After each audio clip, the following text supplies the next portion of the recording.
Good afternoon. Welcome again to a lovely Friday afternoon. We've got another interesting guest, an interesting topic, something that I'm very passionate about. Why? Because I don't know a lot around today's topic, which is leadership. And we've got somebody that actually knows what they're talking about, somebody who's studied, who is evidence-based, who understands what this is all about. And I think it's bound to be a very enjoyable one. You know, one of those that I think I learn more from doing this.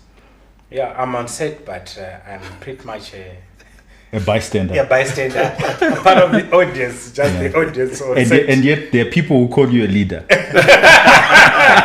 No, so it's an opportunity for me to get my leadership refined, Yes. you know, change a few things and maybe applaud myself for the little that I've achieved so far. Okay, fantastic. So our guest today is Memory, and you know, on this side of the aisle, we're not drinking much, but Rufaro is not around, and we have replaced Rufaro with somebody who is a connoisseur in drinking and alcohol. Mm-hmm. So maybe you can tell us why you're drinking, what exactly you're drinking, and why you're drinking. You know, this is Gasolite. I started drinking, let's say about 10 years ago, 10 to 15 years ago, yeah, I think so. Oh, really? I never used to drink.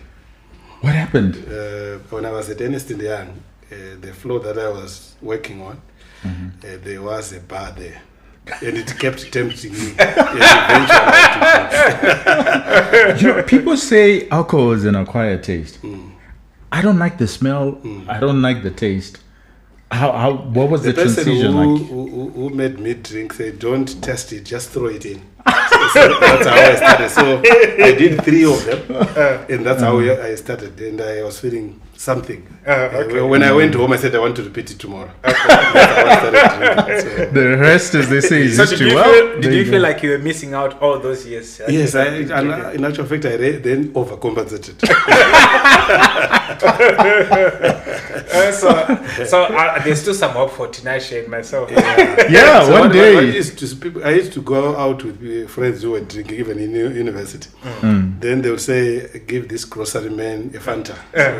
So I was the only one out of 6 who was drinking Fanta. Okay. Until this S10 incident, yeah. Wow. All right. Yeah. Well, interesting. There you go. That's a fascinating story. So I've been asking our guests and everybody around St. Valentine's, and we still in February, so we've had Valentine's Day. Are you a believer in Valentine's Day? No, I do not. But I do know that from research that it tends to get people motivated on the day that's when there's Valentine. They come to work. Yeah, I actually posted something from a research that was done that employee engagement tend to go up a bit on the days around Valentine. Yeah. Really? Oh, that's interesting. But also, is it more the ladies? But it also leads to more breakage of relationships. Many relationships then break up. People break up. Oh, around the time. Yeah. Why? Because they didn't get a gift. Yes, that's when you break up with someone if they don't show you. So you wait for Valentine. Okay, so you have 2 breakups. Pre-Valentine's, that's probably the guy. Yeah. And then post-Valentine's, most likely the girl. Yeah. I posted it yesterday. There's some evidence that shows that more breakups. Breakups happen around Valentine. Wow. Well, there you go. That's interesting. So if you don't believe in Valentine's and your partner does, I would assume. She doesn't believe, or she believes? They do. So how does it work? You know, you just do it. Okay, so you don't believe in it, but because your partner believes in it, you just do it for their sake. You know, and it's only one day. It doesn't matter. It doesn't matter. Yeah. Okay. Have you learned something? Because I've learned something. Yeah. He imposes his beliefs on his wife. Because I don't believe in it, I'm like, you know what? It's just a day on the calendar. Yeah. Sometimes I can actually do it in a sort of a deliberate way where I can buy gifts a week before or 2-3 weeks later, just to defy the 14th of February. So, Memory, you're an HR consultant, but I don't want to introduce you to the audience. Perhaps you could just start telling us more about you. Okay. Maybe just a minute or two. Just Okay, telling so us. I am an occupational psychologist. Others call them industrial psychologists. Okay. If you are in America, they will call them organizational industrial psychologists. Okay. We study human behavior, or I studied human behavior. I'm actually a chartered occupational psychologist, which means I'm a registered occupational psychologist to practice in Zimbabwe. I can also practice in the region. Okay. Yeah, so my field or my focus is occupational in the sense that I focus on making sure that we hire the best people to do the job. That's basically our major target. But once we have hired them, we then create the right environment for them to deliver. So the whole cycle from start to finish, that's our job. Well, there you go. Somebody who actually knows what they're talking about. And today what we want to discuss is we want to discuss leadership. Yeah. Does it mean to be a leader, and the facets of leadership traits, everything to do with leadership, right? So to start off with, I'm just going to ask the very simple, straightforward question. What is leadership? Yeah, leadership, if you go on Google now, and if you Google what is leadership, you get returns around 2.7 million. Wow. Okay, that shows you the diversity in terms of disagreement around the definition of leadership. But the very basic and simple one is that leadership is influence. You're influencing other people to achieve a certain goal. Okay. That's influence. That's leadership for me. But we also know that leadership, people mistake leadership and assigned roles. Because people get assigned roles and they're called leaders when they're actually not leaders. Could you expand on that? Yeah, so what we find is that work, whether it's political, in the corporate world, it's got levels. Okay? It's stratified. From the least complex work at the bottom up to the most complex work. So unfortunately, we don't have systems that allocate people rightly to the right level of work. So you can be allocated to a level for leadership, which is someone leading a business unit. Okay? When actually your capacity to handle that role is level 2. So what happens is that you then pull that role down to level 2, basically a foreman. Okay? So when you pull that role down to a foreman, you are actually going to do the job of a foreman in an MD role. So you can imagine what then happens there. They're actually crowding out the people that are actually operating level 2. Because they're going to come down. Because it's hot up there, they come down to level 2 and they operate at level 2. So you're fighting with the people that are at level 2. This is where you find a boss who asks, where were you? Or you're coming in late. This is an MD asking people, they're coming in late. Then people who must ask those questions. Why would an MD ask someone, why are you coming in late? There must be someone supervising that. So that's the challenge. We don't have a system of meritocracy that allocates people to certain levels based on capacity. We allocate people to levels on the basis of preference, personal preferences, if you look at it, most of the time. Okay. Most of the time. I think you've talked about this quite a bit, where we tend to employ people who are like us. Yes. So, and when you say like us, you mean personality, you mean socialization, social groups, and IQ, all the cognitive, status things that and degree. If I have a master's degree, from then I look for people with. That's correct. But isn't that because we are primates? Yeah, it's true. But remember, as you go into the corporate world or into the business world, the focus changes. Because we are there to make a profit, for example, for certain people that you are working for. That's why they allocate into that particular leadership role. But the bias that you then get in terms of hiring is the challenge for leadership. For me, I don't think they are bad leaders, per se. They are misallocated people in leadership roles. Okay. Yes. This is really around leadership roles. Yes. Okay, all right. So then the natural question I have for you that comes out of this is, are leaders born or bred? Okay, I think the evidence is there. Partly, it's inherited, the inherited characteristics. Okay. And partly, it's the environment, which means the coaching that... Could you give a percentage? Okay, let me give you an example. For example, if you look at the study that was done on identical twins and fraternal twins, that's the largest study that has ever been done on leadership related to heredity.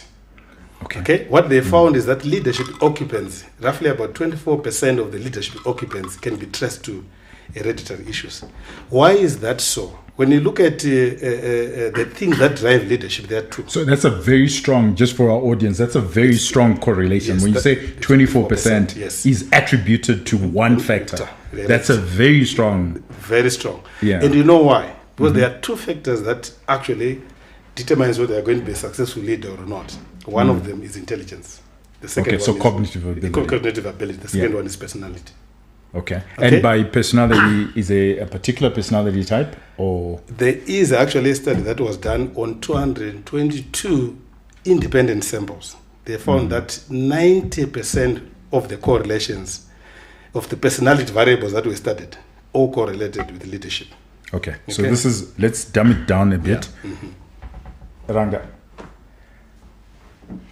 does this make sense? So what Memory is saying to us, based on the evidence, is actually 24% of people who occupy leadership position is purely attributable to one factor, which is hereditary. And hereditary is looking at two factors: cognitive ability, which is IQ. Right? The higher IQ you have, the more likely you will be in. And then the second one is personality. And this has nothing to do with the environment that you're in. This is purely based on who your mother and father were. Yes. Do you buy this?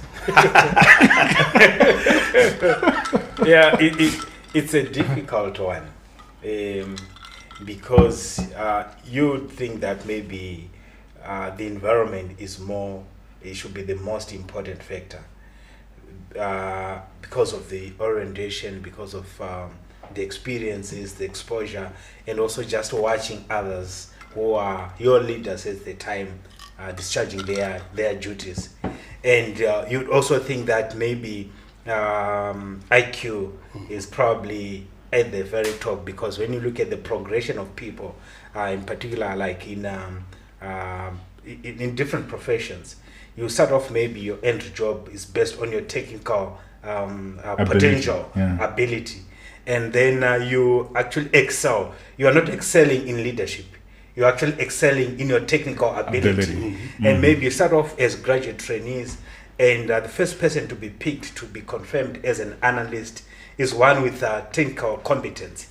And if you give those people maybe the next 5 years, one that would actually emerge as head of research is again based on them being very technical ability. Yes. So then so I think when you then get to where you have to take some administrative roles, I guess that's where Memory here is coming into. But I would think that maybe environment and training and mentorship was going to be more key. Let me encapsulate what he's saying, because it's coming out now as a question to you. Yes. He's saying there's survival bias, right? Because you're saying leadership roles, but by the time you get to the people that you're analyzing, you sift through people not because of leadership qualities, but because of their technical abilities. Yeah, which is true. You're actually correct. Okay. Let's start at with the basics. Job performance is driven by three things. Okay. The first one is cognitive ability. Research estimates 45 to 65% of the variation in performance is purely on the ability, on your mental ability. Okay, and this is IQ. IQ. Yeah, we're not. You're not averse to say IQ. Yeah, we're not. It's IQ. It's IQ. Okay, not EQ. IQ. Okay, we can go to EQ later on. It's also controversial.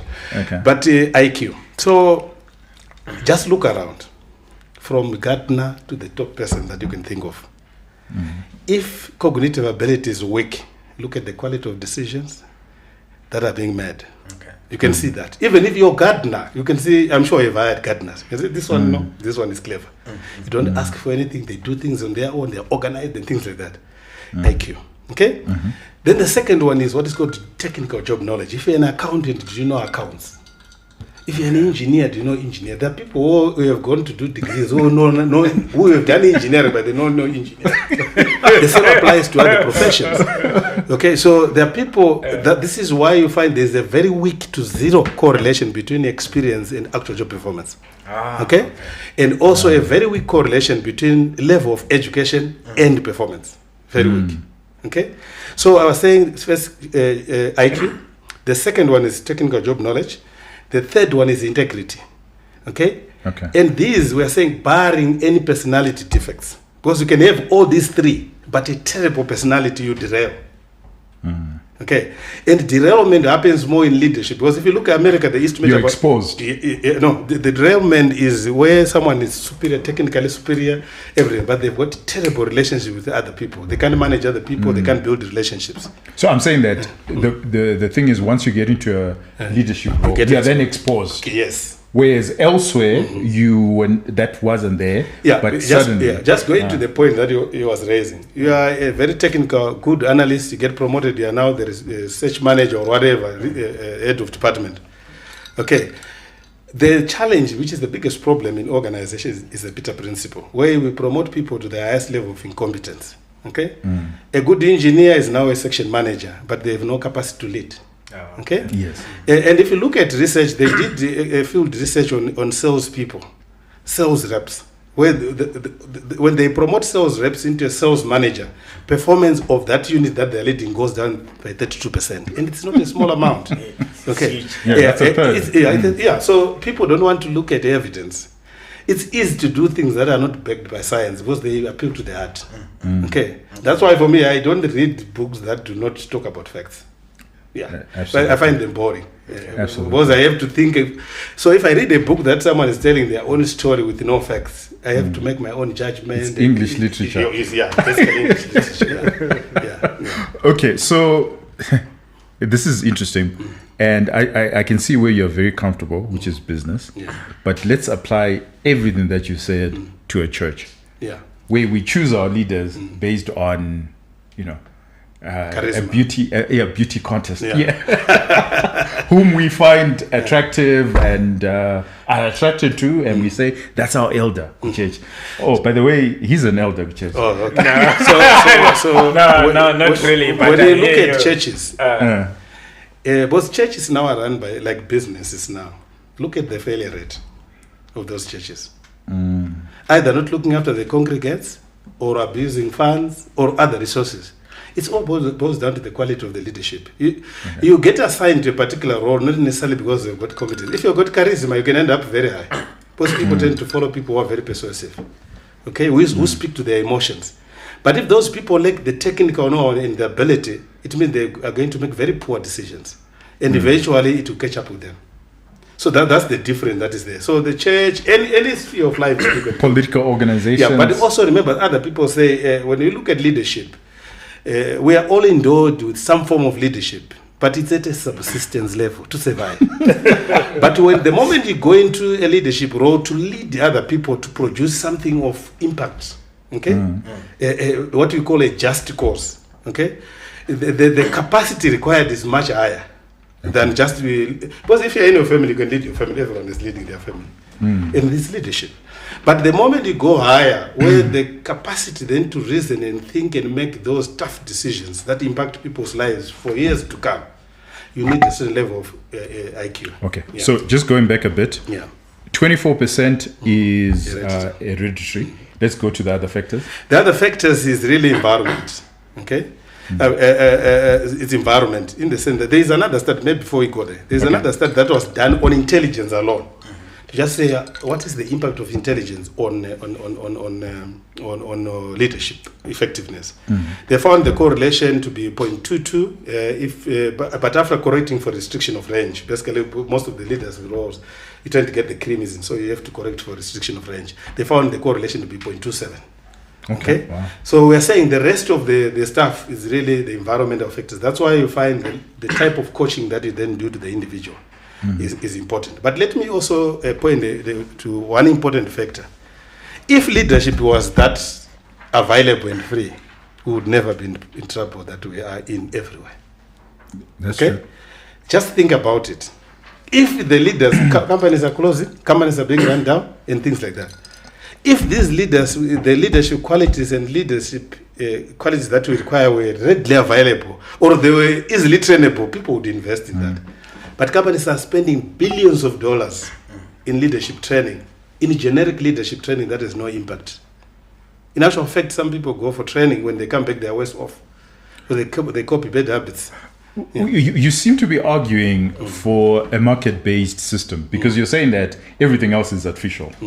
So if we were in an environment, if it was the jungle, natural leaders would emerge Yes. naturally, and they would be more attuned to the environment, and they would actually succeed. They would. And from an evolutionary perspective, that's how we're here, They would. right? And even when you look at animals, does this explain countries like America?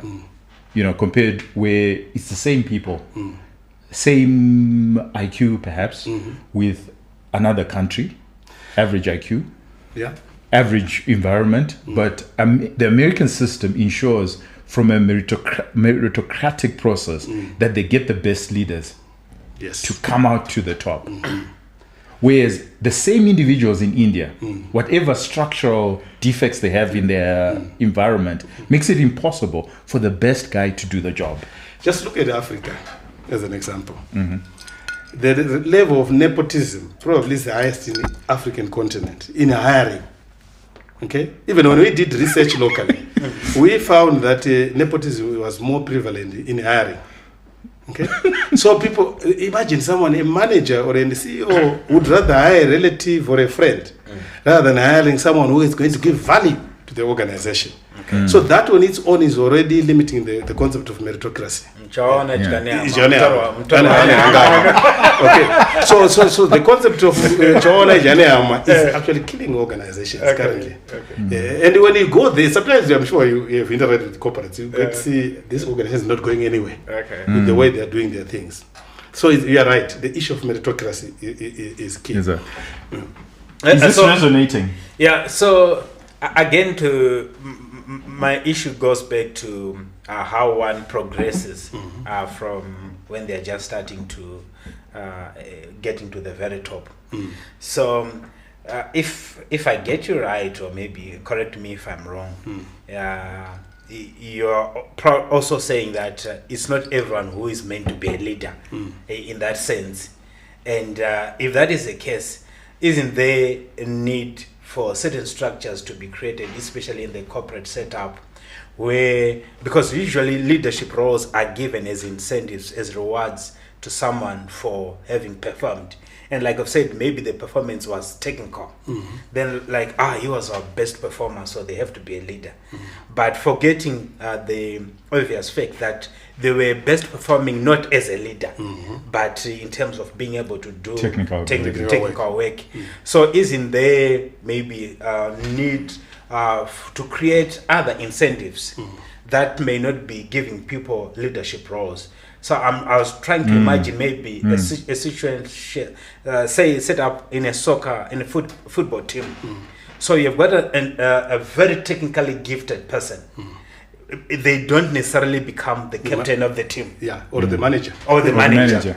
But you incentivize them by giving them maybe the best contract, you know, so they are earning 10 times better than everyone else. But when it comes to leadership, they're actually at the tail end, at the back. There's someone who's just a leader. They may not be at the very top in terms of the incentive schemes. You know where the remuneration system is wrong is that for you to earn more, you must progress. Okay. And that's problem number one. Okay. People must create a system that allows someone to earn more even where they are and still continue to add value where they are. So you take an artisan and now you say you're now a foreman when they have no leadership qualities, or they go there, get frustrated, fail. And in their failure, they take everyone down with them because they're leading other people. You understand? So we are not creating a system where you say, this is our best artisan. Why should they not earn 3 times the foreman if the foreman is useless? As long as they, even as they are still doing their... But is that not the case in investment banking? Because investment banking, when you look at traders, traders can earn more than the CEO. Yes. But that model, if you can transfer it to all the other sectors, we will have no problem. Probably will reduce our leadership failures. Because the best rate failure for managerial failure is about 55%, imagine. Yeah. And that's huge. People who get elevated into managerial roles, but then go and fail. But maybe it's because we are social beings, and we've just taken our primate need for socialization to the business, to church, or wherever. So the objective of these organizations is actually not a meritocracy. No. It's actually to just socialize. That's correct. Oh, Yeah, we are right. It's actually the correct analysis, because when you look at the number of people that get misplaced in roles, your hypothesis is very valid. Do they really want to make money, or they've got other goals? Okay, they want to accommodate the relative, they want to accommodate a colleague, they want to accommodate a colleague's daughter. so maybe it's the reason why communism is gaining ground. You know, it's because. Okay, fair enough. We'll bring in a socialist to counter some of the points that you. But I totally agree with you. There's something that you've already said, which I picked up in one of your statements. You said you talked about just leadership. So the minute you introduce the word just, you're introducing morality to the equation. So and. First of all, can you please help us to define morality and leadership? How do these two things intertwine? Okay, so let's start with the source. Whether someone is going to be ethically right or wrong, it's a function of their personality. There are people who will still, regardless, even if you bring here, they will take everything. If you put them in a bank, they will take everything. That's why you find someone walks into a supermarket and steal, but they've got the money to pay for the thing that they've stolen. Okay, so it's a personality issue. There are people who are primed to steal, and they will steal. That's why people get out of jail immediately. 5 minutes, they've already stolen.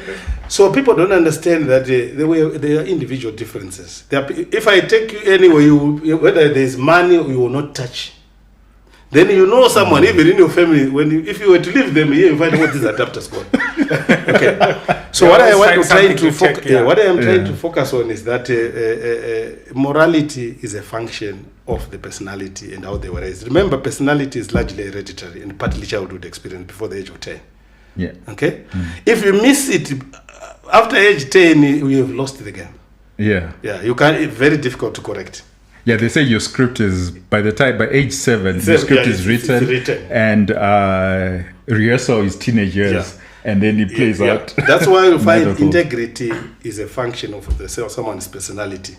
And if you look at those factors that I indicated in terms of predicting job performance, integrity is number 3. Yes. Okay. And there is a reason for that. People who are morally upright, they tend to do things very organized, because they've got a very high conscientiousness. In terms of the personality trait. Okay. So that's why you find that correlation, and that is there. Then when you go to the issue of just cause, I'm sure there are leaders who lead people astray. You can be led into destroying other people. Okay? And people still call them a leader because the people are following. But that's not the leadership that we're trying to promote. The leadership that we're trying to promote is that you are leading people for a just cause. Okay. And that just cause must speak to the... But who defines a just cause? Who defines this morality? Society. Is society happy with what you're doing, in general? That's why I was saying there is no hard and fast rules. Okay. You have to look at context as well. Okay. I'm sure you've heard people questioning some of the things that are happening across the globe and say, look, these people are following this person, but they're killing people. You understand? So the just cause depends on the society. If you go into a particular society, you may find all of them agree with the leader. That is a just cause. Okay. So the issue of just cause depends with the stakeholders that are in that particular society. So it's context dependent. Okay. Yeah. So it's context. Is it also time bound? Because if we let's look at Cecil Rhodes, for example. He might felt, in the 19th century, he would have felt very strongly that he had a just cause. Right. Whereas 100 years later, we look at it and we frown upon it. Yeah, it's context and time. Because now when we reflect, maybe that time the people didn't have an opportunity to reflect. When you reflect backwards, you then find, no, this was not a just cause. You're actually oppressing people. So that context matters in defining leadership. Okay. Yeah. So then, where do you derive the morality? If you're a leader and you think that you have a just cause, do you have a just cause because the people say so? Or do you have a just cause because you feel very strongly about what is good and what is bad. When they are And then leading, you then ask for when they people are- to follow When you. they are leading, the true leadership should never be about you. It should be Okay. about the people that we are leading and the stakeholders that must benefit from your leadership. The moment it becomes about you, you are creating a possibility for derailment. Remember, where people have got the capacity to lead, but they get constrained by their personality traits. That's why you find psychopath. Because remember, the prevalence of psychopath in leadership roles, it's quite much higher. It's much higher. Yeah, they say there are two places where you find psychopaths in jail and in leadership. That's correct. Okay. No, that's very correct. Because in the prevalence in leadership roles is much higher than in the general population. Okay. And that tells you a story. You know why that happens? The reason is that sometimes we mistake confidence for competence. Because narcissistic people, psychopathic people are very confident. They speak well. And they speak very affirmatively when they're speaking their cause. So if I'm interviewing you and you're a psychopathic individual, we say we found it. Our Messiah. And you know, surprisingly, if you look at research, it shows that for a few years, if they're at a CEO level, for a few years after taking over, because if they come in, they cut everything, so they make profit. So they seem like they're making transformative changes, but it doesn't last for that long. Okay. They're putting an average of about 4 to 5 years. You start seeing the negatives coming in. People are leaving. People are very stressed because of the leadership style. Yeah. Your thoughts?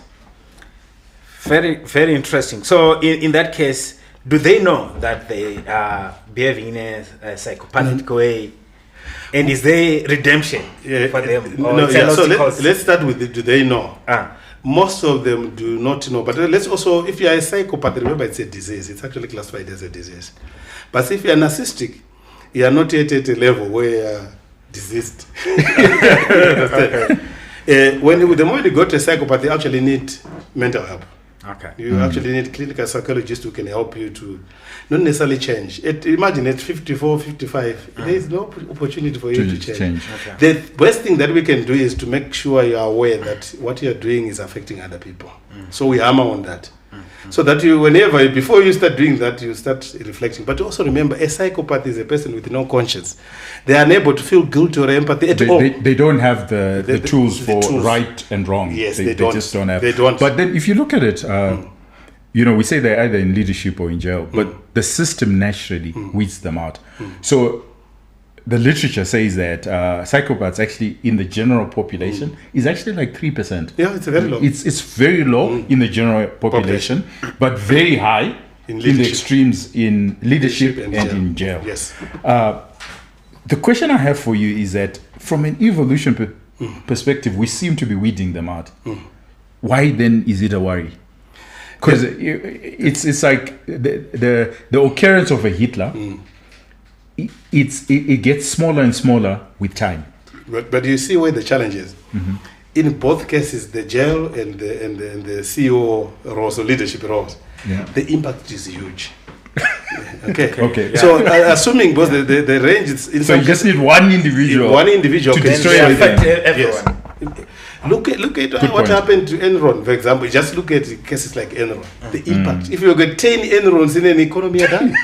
You're done, basically. So both extremes, you'll find that the impact is much higher. That's why people are, even the boards, they're taking much more active role to say, this person that we're hiring, did we assess their personality? Because these are issues that can be assessed upfront. Oh, you're saying psychopathy? You can pick it up. Yeah. What's the trait? The trait is what is called neuroticism. So low in neuroticism. High neuroticism. High in neuroticism. I thought someone who's high in neuroticism is They are neurotic. They're neurotic and they're risk averse. No, when you look at neuroticism, what is called adjustments in other personality traits, it's where someone is subject to mood swings. They're very angry quickly. Yes. They're highly disagreeable as well. So it's a combination of being highly disagreeable and highly neurotic. So the combination is what then creates the psychopath. So can't one say that the work environment actually creates or natures the psychopathic behavior? No, the environment make it fatal for the psychopaths to be themselves. Okay. Why is that so? They come out. Why is that so? What needs to be changed? But remember, psychopaths naturally are domineering. Okay. There are people who are very forceful, even in wrong things. They can be very forceful. So they all, and also remember, they get attracted to leadership roles naturally. Okay. Psychopath. So they end up in leadership because they are mistaking psychopathic tendencies for leadership capacity. Well, they come here, they articulate. If you give them a presentation, you all clap their hands. That's a psychopath. Okay. This is why you find that when you go into leadership roles, people tend to favor people who are highly extroverted. Okay. And that's sometimes where you find most of them. Okay. Your introverted individuals, they rarely go into that realm of being psychopath. Well, they don't engage. Leadership is about people. Yes. And if you're introverted, you're not engaging. And remember, with extreme extroverts exaggerate their abilities across. Well, that's not just true with psychopaths. It turns out that everybody exaggerates. Yeah. But extroverts, I learned that from one of your posts. Extroverts do it much higher than other traits. Okay. Fantastic. Okay, so because I just want to do this in a... There's a particular way in which I'm doing this. And then so let's look at archetypes of leaders. And there's certain types, archetype means that there's certain characteristics of just different leaders, and you can see them, that he follows this particular archetype, he follows this particular archetype. Do we have that? Those archetypes? I've read and researched on that for years. My view is that yes, McKinsey did a study in 2021. A very good scientific study where they were looking at authoritative leadership style, where you actually just autocratic. You tell people what to do and they don't ask questions. Then they also had what is called consultative leadership. Okay, then engaging leadership. They studied about 4 of them. What they found is that better team climate tend to happen when there's a consultative type of leadership and also psychological safety. In actual fact, the correlation between the type of leadership and psychological safety in an organization between consultative leadership and psychological safety is 0.7. But with the authoritative leadership, it's actually negative. Okay. So what does that tell you? So your leadership style will tend to do something to the followers, the people that you are leading, and they react in a certain way. Okay. So if you're in authoritative leadership, you will find that psychological safety is low, innovation is also low. People don't come up with ideas; they just follow and things like that. The blend of it's a very good study. I will actually share it with you. Okay. I have not seen a study that tend to look at that from that perspective. Typical of other archetypes, if you look at let's say your other archetypes like warrior, hero, king, it never exists throughout time. You're always moving between the archetypes. Is that also true of leadership? That sometimes you're authoritative and then sometimes you're consensus? Because what the research says that you have got one predominant style most of the time. We do have individuals who tend to balance. It's possible. Who, depending on the situation, they can be authoritative and also very consultative. But their research is saying that when you are more consultative, you tend to create a much better environment for the people that you lead to do their job better than just being authoritative all the time. But I do agree with you that as you go, the passage of time, with the challenges that we face, you may employ different styles of leadership. So there is no one perfect leadership style. But the research seems to show that if you are more consultative, you tend to get better quality decisions being made. So why I'm asking this question? Won't you risk being accused of being indecisive? So you are the leader, should make the decision. You should lead and the people will follow. So if you start, seeking consensus, it shows that maybe you lack the spine. You doubt your So when you talk about consultative, it's not where you are going to reach consensus. It's where you are going to engage the people so that they know what you want to do. So buy in. Buy in. And you still make the decision. They don't make the decision. But you know what? People love consultation. If you come and say, we're going to do this and this, what are your views? They tell you your views, but as your leader, this is where we are going. They will still buy into what you're saying. Rather than just saying tomorrow there's no tea anymore here. No one is drinking tea. they will think you are being tough and unnecessarily to them. That's the difference that is there. Then the question because you keep coming back to systems, that the structure of our society will pretty much determine whether we'll be a successful society or not. Yeah.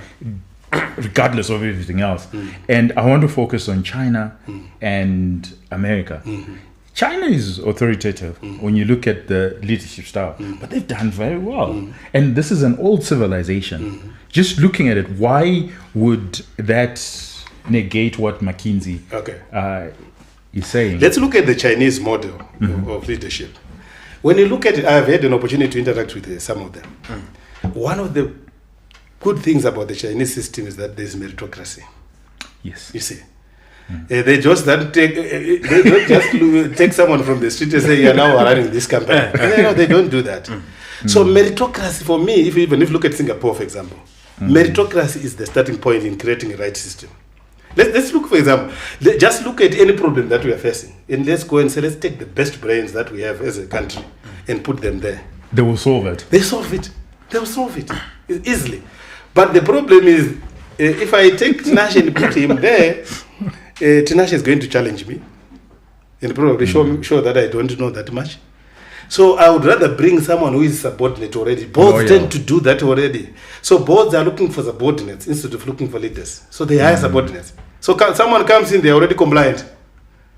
The board member says something, they are quiet. They can't challenge. Okay, that's where our system then run on meritocracy. Basic. If you can't run on meritocracy in politics, do so in business. Okay. How can we get meritocracy in politics? The problem is that voting is not the best way to employ the meritocracy system. It's more charisma than anything else. If it's in Africa, it's how much resources you have to buy people and give them trinkets. And that's normally what the issue is. So the system is wrong. The system is wrong. The system itself in which we are creating is fundamentally flawed. It's fundamentally What could we do? How could we change it? I'm a libertarian, so I will buy into your argument that the system is wrong. Democracy is wrong. It's a wrong system. But if we give more and more people their freedoms, then you have a meritocracy. Then you don't care what your president. No one knows the president or the prime minister of Switzerland. Yeah. No one cares. Do they even have those positions in that country? Because you just get on with your life. Yeah. Yeah. Whereas in Africa, we have 54 presidents in these tiny little countries. And then they're very dominating. They're psychopaths. And it's just very difficult for innovation to then happen. Okay, let's start with I'm sure you've read the CO Genome Project. Yes. And you saw the factors, decisiveness, reliability, and things like that, and adaptiveness. Those are the three factors that separates the winning CEOs and those that fail. It's not their education, it's not which school they attended, it's those factors. So we must have a template that says, if you want to have a successful politician or a successful public office bearer, these are the traits that we look for. They've proved themselves elsewhere. Okay? And they have hard evidence. I used to run Coopers and Librand for the last 50 years and it was successful. Therefore, I should be in this position. Not I'm a 21-year-old who's never done anything, but I went to Harvard. Yeah, you see where our challenge is. If you look, there is no system that we have here that is being run by an uneducated person. So it tells you a story that it's really not about the education. It's credentialism. Yeah, and also there are people who are educated but blank upstairs. Yeah. So the moment you are blank upstairs, your education is immaterial. What do you say? You're one of those individuals who are just acquiring a lot of certificates. Remember what Professor Feynman, he said you can hold a PhD and still be a fool. Well, ours is Nassim Taleb, which is intellectual yet idiot. Yes. And don't you see them around most of the time? And there are lots of intellectuals yet idiots. So what are we saying? Are we saying that it's a case of what education has failed, or maybe it goes back to the personality traits that you were talking about, or maybe we don't have enough in terms of training and mentorship, because I think people are given to changing, to improving, so they might come into the corporate and leadership with some rough edges. And if they get someone who is polishing them, shining them over time, I suspect a bigger part of that is acquired. Whereas there may be 24% that is inborn because of IQ and etc. The other bit is acquired. Do we have enough? Are we creating enough system and structures and culture in place that actually train and groom people for you know what, where I will start? I will start with science. Okay. And say every job, regardless of level, cognitive ability, job knowledge, and integrity, barring any personality defects. Okay. So I start there. Okay. If I'm going to elect someone to a public office or any particular role, do they have the capacity? First, that's the first question. We are putting people who have no capacity, who have qualifications, but have no capacity for the roles that they're going into. Okay. And some of them are not trainable, and it's impossible. It's impossible. Yeah, there are some people where you are wasting your resources. You know, this person, if it was that easy training, do you know how much money people are spending training people? They don't know how many workshops they do. They would have the turnaround would have happened 10 years ago. But I think, talking of workshops specifically, I actually think that organizations actually have workshops without really telling the attendees the objectives. what? Yeah, because I've attended quite a number of them where I'm like, okay, Ranga, neve, workshop in Yanga. To do what? What are the expectations of the organizations after, you know? And for most people, it's a day out of the office. If it's out of town, it's a jolly. You're driving to Nyanga with your colleagues. It's always out of town. It's always out of town. A report called, it was created by investors, I think, in Europe, called the Materiality of Human Capital. It shows you that 80% of the training that organizations are giving to their employees is generic training. It has nothing to do with addressing a particular problem. Okay. So because other people from another organization are going, you must also go. Here's the catch. If you send people to training where they come back and have no opportunity to practice what they've learned, within 3 months they will have lost 90% of what they've learned. Okay, so look at that. What wastage is that? Look at how many people we have sent, go and do supervisory training. The person is nowhere near supervisory roles. So by 3 months, they've already forgotten what they've learned. The best way is to create an environment where people can practice immediately after the training. They actually go and practice the skills. Right. Yeah. So is it not supposed to be needs based? It's supposed to be. That's why I'm saying 80% is generic. It's not it's got nothing Okay. to do with the organization. Yeah, because you do a wish list. You do that. You do IP training. I'm going to say we're typing.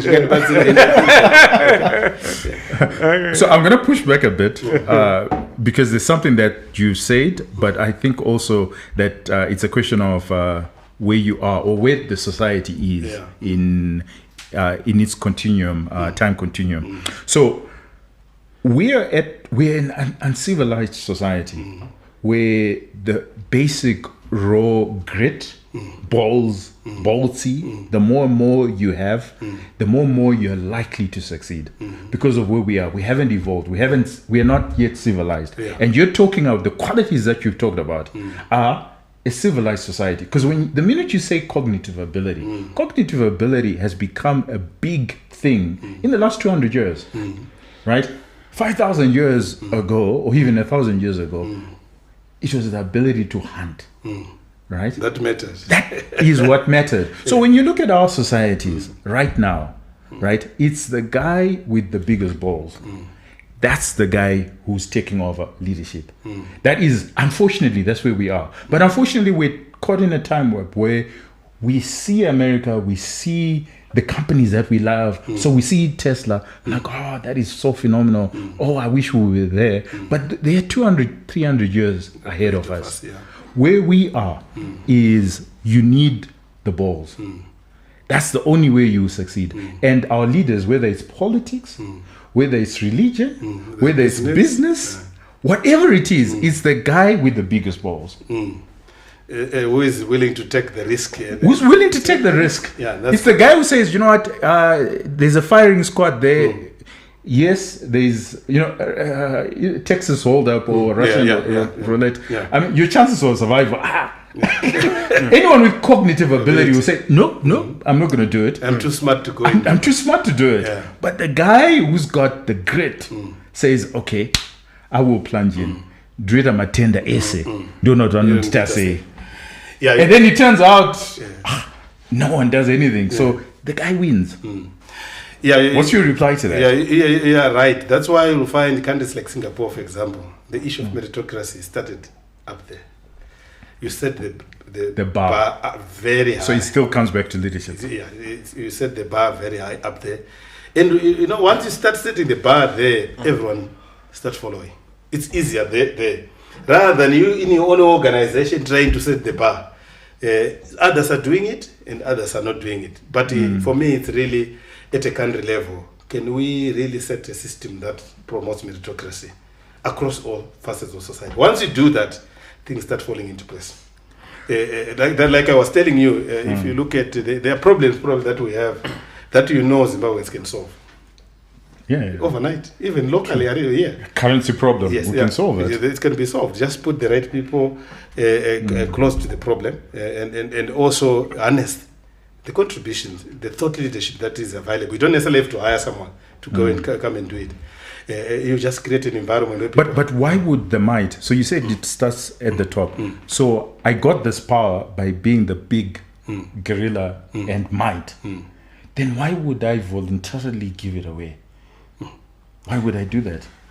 Because then if I got into that position because of might, the only way you can get me out is someone with a bigger might. Yeah, I wouldn't even talk about getting anyone out. I would talk about creating a system that works for everyone. But why would I? So now I'm on top of the system, and I've done so because ndindinema muscle. That's why I was telling you, personality drives everything in terms of the decision that you make as a leader. Okay. Oh, so you're saying it's not his fault? It's people when you make decisions at a certain level. I'm sure you've noticed that when you look at an individual, they rarely change. So you can see the pattern is the same because of how they are made up.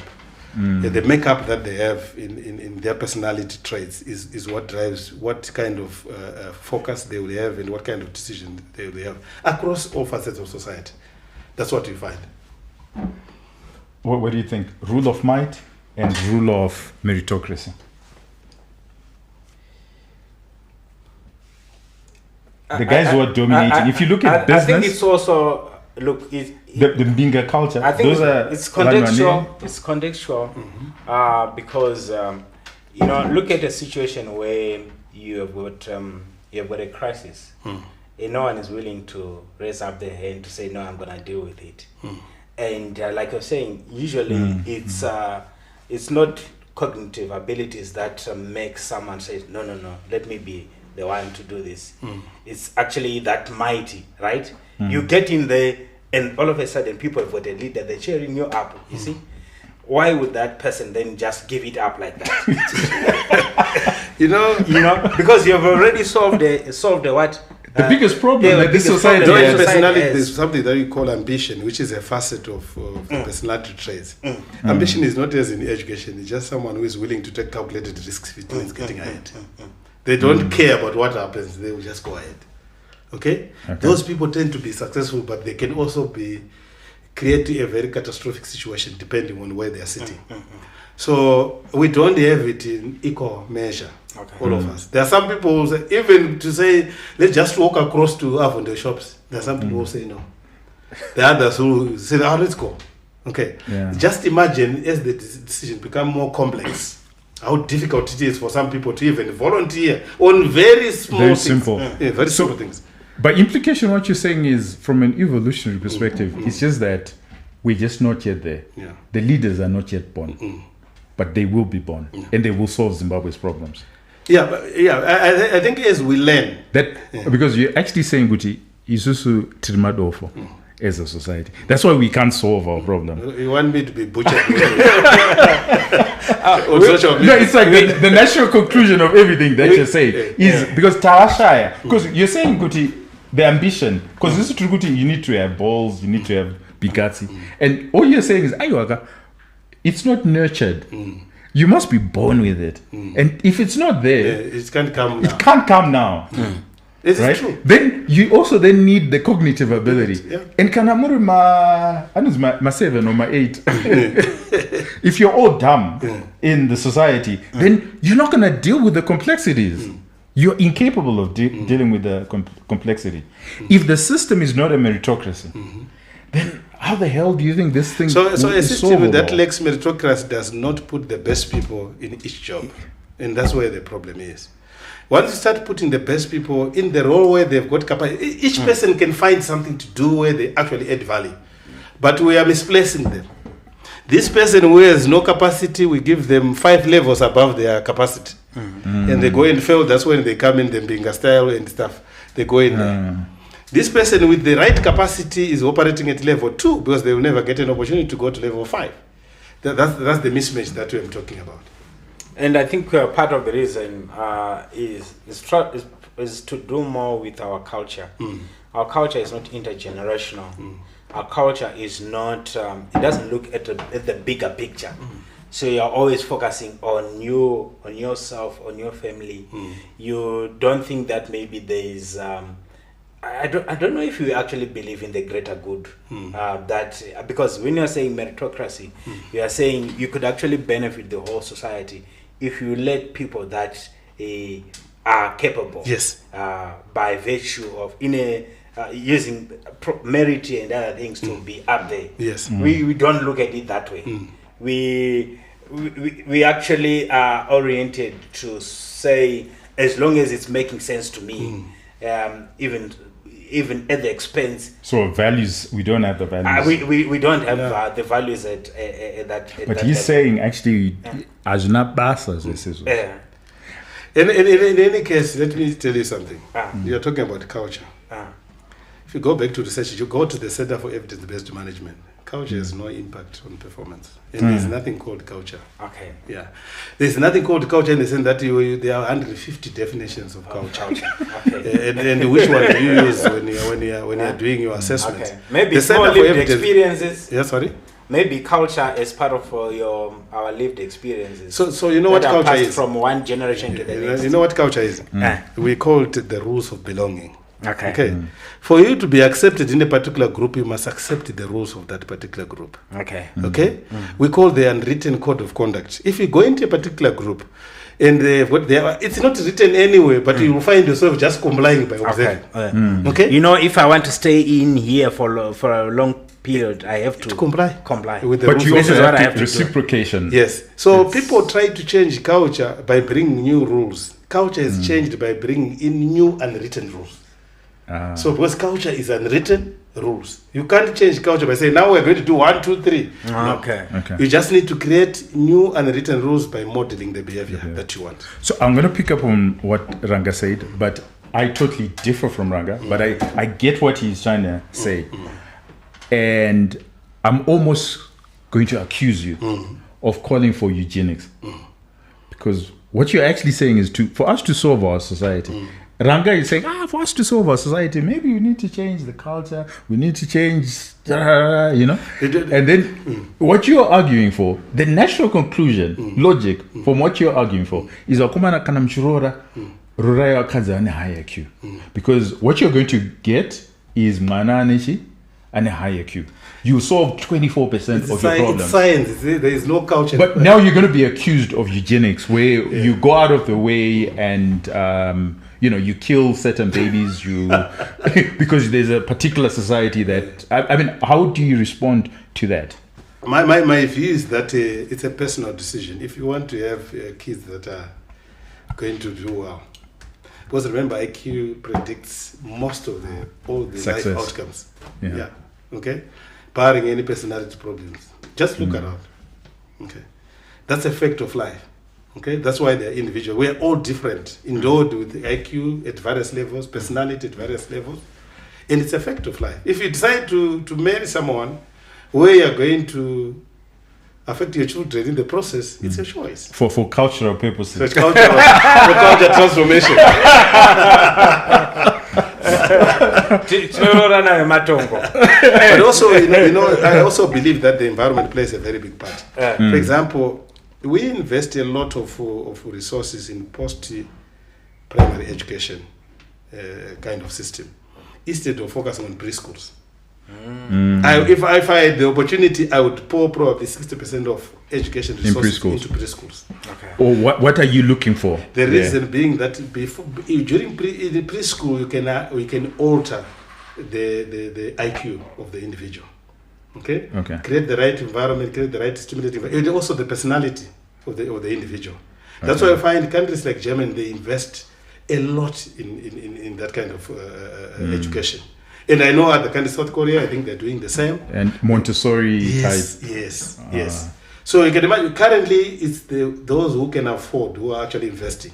But imagine there are people who are in the rural areas who have never, they got up to age 7 or age 10, they have never been. Well, they say that the problem with IQ, the only thing that can actually, from research, that improves IQ is, or you can't improve, but that retards is stunted growth. So malnourishment, which is true. So if you don't get especially at preschool, if you don't get, and then you're stunted, remember when your growing growth is up, stunted, then I'm that's old it. enough. When we were growing up, we would get a pint of milk in Yes. school. There was a reason for that. All the vitamins and so we are saying work on nutrition, work on disease control. If you want to make sure that you correct the issues of IQ across the country, you can do that. And there are other countries that are actually doing it. Lee Kuan Yew told the men, because the men were coming from the rural areas, they get into the cities, and then once they become successful, they get a lady from the village. And he says, no. For the society that we want to create, please marry your university sweetheart, not the girl from the village. Do you think he was done? No. But there was an uproar. There was an uproar. Yeah, there was. But he was basically focusing on science. But also remember, because of context and society, some of the best solutions will not always see the light. Because other people look at them as very controversial. But I would assume that if you want to run a successful business, you need to lean more towards the science and evidence-based. Evidence-based, okay. So just to move on, there's a question I have which is very interesting. Can leadership be transferable? So suppose you're very successful in business. Could you transfer that leadership skill to politics? And from politics, could you transfer it to religion or vice versa, moving from religion to business? It depends the level of IQ and personality that we have. Okay. If we are highly intelligent, it can be easily transferable. Then you must read a book called The Portability of Performance. I think it's talking about investment analysts and things. It's a very good book. All right, okay. And in that book, what they were saying is that if you want to train your analysts, you train them in proprietary systems that are not transferable. So the moment they move out of your organization, they're already incompetent. You understand? You understand? Okay. So that's what you do. So if you create the right system, there are certain things that are not transferable. You can be this is why you find it. Take someone who was running a multinational and put them in an indigenous company, they fail. Okay, that's exactly the system. Because they're trying to transfer the systems and if they you just take don't a work. CEO, it's very successful CEO in a corporate and put them in politics, they will fail because of the systems. Okay, they are not smart enough to understand and conquer the political system that they are going into. So they will definitely fail. What's your advice for someone like Mtuli, who is, and sorry to pick on Mtuli, it's not because of anything, but it's because he's a very good example, or Winston Stand-up, he's a very good example of people who are in corporate who've now moved to politics. What's your advice to them? My advice is that I would not say they failed. That's my assessment. Okay. It probably the impact will be picked slowly because of the system that they're trying to change. Okay, and I would still think, because people would say, they've given them enough time. There is no one in this world who can transform a political system that fast. Unless you dismantle the whole political system. So my view is that... Can you say that slowly? Because that's very profound, what you're saying. Yeah. So what I'm saying is that if you go into a system that is well wired, like what I was telling you, if you create a proprietary system, you bring someone, they become incompetent immediately. You understand? So they have to learn how the system works, how to change the system, and things like that. What is needed is to get scale, the number of people that are the Thule model, the Chitando model. Okay, more of them. You're done. Okay, because then they create their own subsystem, which then infects the entire system. For me, I wouldn't blame any one of them at all. Okay. I would inject more of them into the system. Then and vice versa. I'd also say it also depends with the system, because there are systems that they seem to have been designed in such a way that certain people will fail. And in other places, the systems are such that if you were competent in a certain area and you have actually demonstrated your capacity and expertise, the systems are such that they're saying you are there already in terms of being competent. We just make you get more comfortable with our system and still do well. I would say maybe the American system is more like that. That's why it's easier for people they leave Goldman Sachs and then they go into politics. Yeah, but it's a meritocracy-based system. Okay.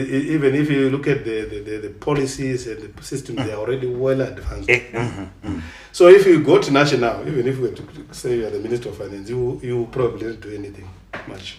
Yeah, no, so, I think I tend to agree with you, because my view has always been we have to change the system. Correct. But politics is downstream culture. Yes. So what we need to do, and that's why we have this program, is maybe if we infect society generally, we start thinking around this, then when we're choosing our leaders who are getting into politics, then perhaps we start choosing the right leaders. If you just say, let's take, for example, the people that they've said, and say we get 10 to 15 of those. Of them. We start creating the momentum in the system. And even as we are discussing, you can say we are discussing with people who see the world in a way that allows people to have divergent views, what is called cognitive diversity. So, we can be in the same political party, but we can bring different ideas. And they are perfectly fine. And I can also disagree with you. Okay, so, some might think that I've just picked on ZANU-PF. Let's look at the opposition politics. I mean, it's chaotic at the present moment. It's all over the place. And lots of theories of why it's all over the place. But I just want us to focus on leadership. What are they getting wrong as far as leadership is concerned? You see, for me, I think it was. Remember. Sorry to put you on the spot. No, I know. Remember the way you select who leads you. In politics, the type of leader that you want in politics is different from the type of leader that you want in business. Completely different. In politics, you want someone who can mobilize the people. Okay, you can be smart. I think you have experiments already in the political field. Very clever people who failed to put even 10 people in a rally. You understand? I think where we are now, where I would like us to just focus on is religion. And we've seen different kinds of movements. There was an evangelical movement, there was a prophetic movement. And I think now we are in Zimbabwe. Where would you say we are? Charismatic movement? Charismatic, but more prophetic. More prophetic. Yeah, especially movement. In the last 10 years, where people are, fascinated by someone says, I can see Mrewa, 1920 something. They're like, prophet, prophet. Yeah. So that's. So we've seen these different movements. Is this a degeneration, or we're actually a regenerative? Where our leadership is actually getting better, or it's getting worse in religion? For me, in terms of the things that we have said, it boils down to when are people in poverty, they believe anything. Okay. Eradicate the poverty and you find no one in those churches. Just eradicate. You now go to pray and do the proper thing. And you don't need anyone to tell you that there is something that is happening in Rewa 40 years ago. No. We are now going there because we are so independent. But if you go to church and say your problems are going to be solved by one prayer, I don't know anyone who has actually succeeded doing that. So that's for me. That's the challenge. It's poverty. All right. Okay. So to conclude, and this is the point I want now for you to speak directly to the camera, because at some level we're all leaders. Now, what I've gleaned from this conversation is, if you're a leader, just know that you're incapable at this point in time, because we're not a successful country. So whatever you're doing, it's not working, right? Whether you're in business, you're in religion, you're in politics, you are in government, it's not working. But perhaps the first thing that you could do is infuse new talent that are highly high IQ, have proven experience elsewhere, and personality type and morality. If I that if you do that, right, not credentialisms, don't use their PhD, but today, if you're a leader in government, if tomorrow you can get a budget and you have 10 individuals with these qualities, if you're in business, if you get 10 individuals with these qualities, if you're a religious leader and you get 10 leaders in these qualities, the level of organization is going to change, because you're creating a subsystem that is actually correctly geared towards improvement of the organization and of the country. So let's look at long back. If you look at the Department of Roads, I will give that as an example. My dad actually used to work for that used to be the department. Everywhere you would go, when there's a pothole, they're already there. Now you have to report somewhere for the pothole to be fixed, and it won't be fixed. So my argument is that let's look at what are the high impact roles within government, within the private sector. In those high impact roles, get the best Zimbabwean that you can hire to do that job. And don't hire one person, because they won't make a difference. It has to be a coterie, a group. A group. If we were to say today, the quality of our roads, want to improve the road, the resources are available, let's go and get 40 engineers. Anywhere in the world. In the world, as long as they're Zimbabwe, and bring them. Well, why should we even limit it to Zimbabwe? We are bringing another very important point. We don't need to limit to Zimbabweans. If you look at the global talent competitiveness index, we're in the bottom 25 as a country, because we can't attract skills from other countries to come and work here. It's one of the factors. So we should be able to get the best engineer to do that. Okay? If it's irrigation, let's get the best people to do that. But I know we are self-preserving. We would always say the skills are there, which I don't believe they are. Well, that's what you've clearly articulated. Guys, we've done it wrongly. We've based it on credentialism. We've based it on nepotism. We've based it on how feel-good factors. Yeah, that's correct. Whether we feel good with our brothers. And while it's very difficult for us to change, there's still certain things that we need to do. Yeah. And hiring 40 engineers is something that government can do. And it's transformative. So similarly, religious leaders need to do the same thing. They need to bring in 10, 20 people and create that subsystem. Similarly with opposition leaders, they need to realize that the people that are in there are incompetent, and they need to infuse with new people who are competent, and realize that what they have is the ability to rouse people's emotions, but they're incapable. Right? Yeah. So even in business, even in Mtuli, what you're saying to Mtuli and Winston is, you guys have already done something phenomenal, but you were never going to change the system. But what you need to do and advocate for is more and more people like you. Yes. I agree. Should we end the show? I have nothing more to say. I think Memory. We hope to see you again. This was phenomenal. And I hope the audience, you've learned as much as I have done. I'm telling you, it's a question that has been on my mind for a very long time, and it was very difficult to grapple with the factors. And what you've done is just articulate the science around leadership. Thank you. And for that, we really thank you. And we hope that you will be back again and we can have another show, because I think there's a lot that we can. We actually need to do a proper rabbit hole in this. But this was brilliant. Ladies and gentlemen, have yourself a wonderful evening and a great weekend. And join us again. Cheers. Thank you.